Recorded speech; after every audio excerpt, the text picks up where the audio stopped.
Jesus realmente existiu como figura histórica? Antes de te responder sobre isso, eu quero te dar aqui algumas coisas para você pensar. O personagem mais importante da cultura ocidental nunca escreveu uma linha sequer. Jesus não deixou carta, texto, registro, não deixou nada. Tudo que o mundo acha que sabe sobre ele foi escrito por outras pessoas décadas depois, dentro de comunidades que já acreditavam nele e já precisavam que aquela história fosse daquele jeito. E é importante saber disso porque isso muda completamente o tipo de coisa que esse material é. A gente não tá falando aqui de biografia, relato e documentação. A gente tá falando de uma narrativa religiosa. Texto feito para convencer, para organizar um grupo, para criar identidade, para dar sentido, para produzir obediência e pertencimento. Toda história detalhada, personalidade, as frases marcantes, todo o drama, teologia, moral, ameaça e toda promessa estão confinadas dentro da própria literatura cristã. É o grupo falando de si mesmo e criando o seu próprio mito fundador. E aí, eu te pergunto, se essa história fosse sobre qualquer outro personagem, em qualquer outra religião, a gente aceitaria isso como prova?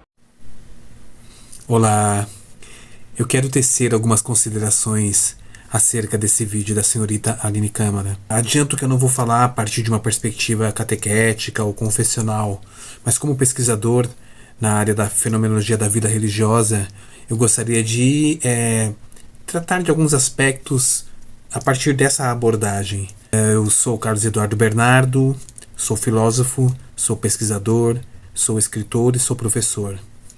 E esse é o meu canal Pericorese, e eu gostaria muito que ele fosse seu também. Por isso peço que você se inscreva, que curta esse vídeo, que comente e que compartilhe ele com alguém que você saiba que tem interesse por esse tipo de assunto. Eu não vou entrar na questão da existência ou não de Jesus enquanto homem e sujeito histórico. Me parece que aquilo que a Aline falou sobre isso nesse trecho encontra bastante concordância entre os acadêmicos. Eu tenho como referência, por exemplo, John P. Mayer e o próprio Bart Ehrman. Na realidade, uma perspectiva que pode ser apresentada e que tem recebido bastante atenção no meio acadêmico é que Jesus muito provavelmente existiu como um nazareno ligado às revoltas campesinas na Judéia do século I.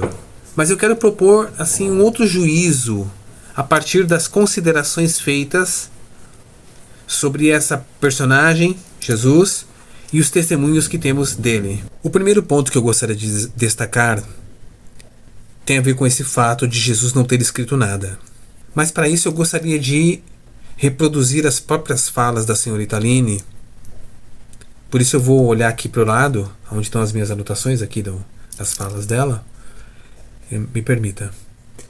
Tudo o que achamos saber sobre ele provém do testemunho dos discípulos. Foi escrito décadas depois.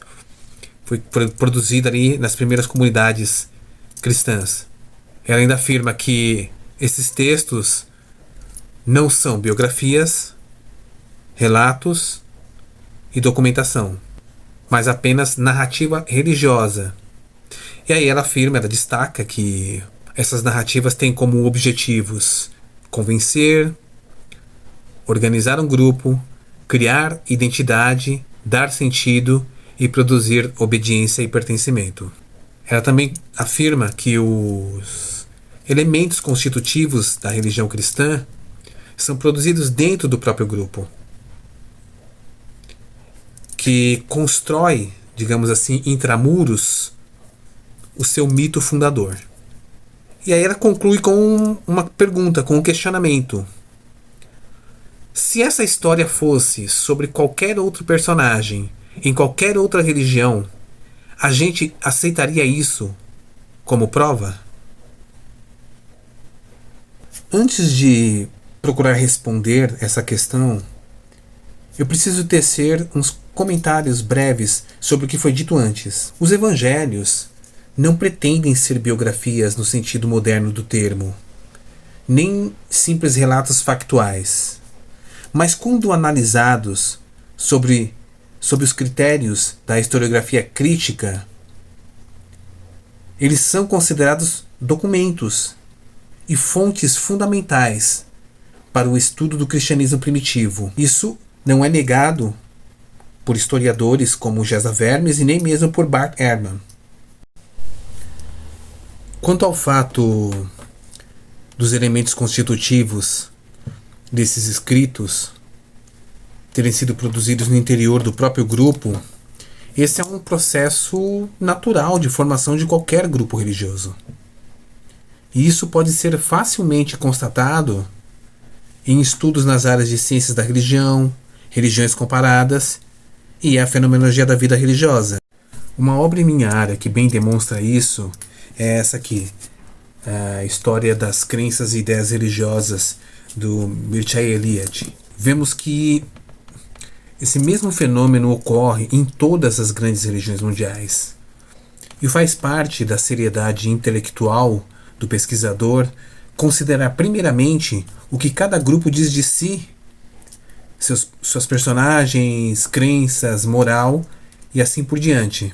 A construção intramuros do mito fundador de uma religião não se constitui como objeção à sua legitimidade enquanto fenômeno religioso.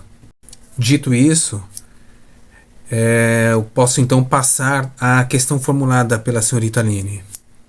Se a história fosse sobre qualquer outro personagem em qualquer outra religião, a gente aceitaria isso como prova?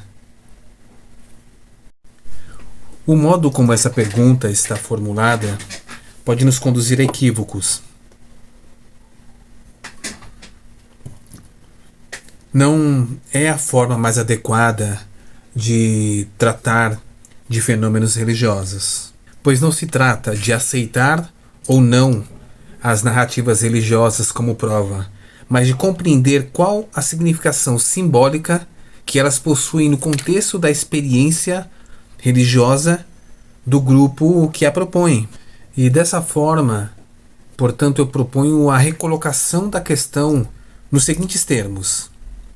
Se essa história fosse sobre qualquer outra personagem em qualquer outra religião, qual seria o sentido simbólico que ela teria para o grupo que a narra e que tipo de experiência religiosa ela expressa?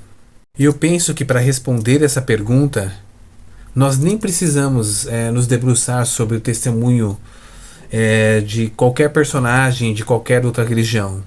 No cenário da filosofia temos exemplos.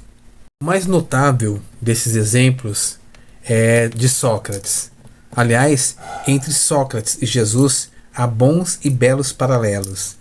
E para mostrar esses paralelos, eu gostaria de novamente retomar as palavras da senhorita Aline, no vídeo aplicadas a Jesus, agora pensando-as em direção da personagem de Sócrates. Claro, lembrando que sempre os paralelismos são relativos. Nenhuma das afirmações são, pelo menos eu compreendo, não devem ser absolutizadas. Sócrates é considerado o mais importante personagem da cultura ocidental. Não escreveu uma linha sequer, até onde sabemos, né? Não deixou carta, texto ou registro, nada. E tudo o que achamos saber dele foi escrito por seus discípulos, que já acreditavam nele e que precisavam que a história fosse contada daquele jeito. Mesmo assim, reconhecemos que há um sentido simbólico para o grupo de discípulos que se reunia em torno de Sócrates, e que os escritos que dele nos falam não são simples provas, mas a expressão de experiências filosóficas e pedagógicas transformadoras, pelas quais passaram os discípulos junto a ele. De modo análogo, podemos aceitar os evangelhos como expressão das experiências religiosas profundamente transformadoras pelas quais passaram os discípulos junto a Jesus, pois é isso que nos pedem os evangelhos, e não que sejam considerados apenas como provas históricas da existência de Jesus. Não é isso que está em foco nesses escritos. Aqui eu trato apenas desses pontos, mas se você quiser que eu aborde os outros tópicos do vídeo da senhorita Aline, deixa aí nos comentários, tá bom? Um abraço para vocês e até mais.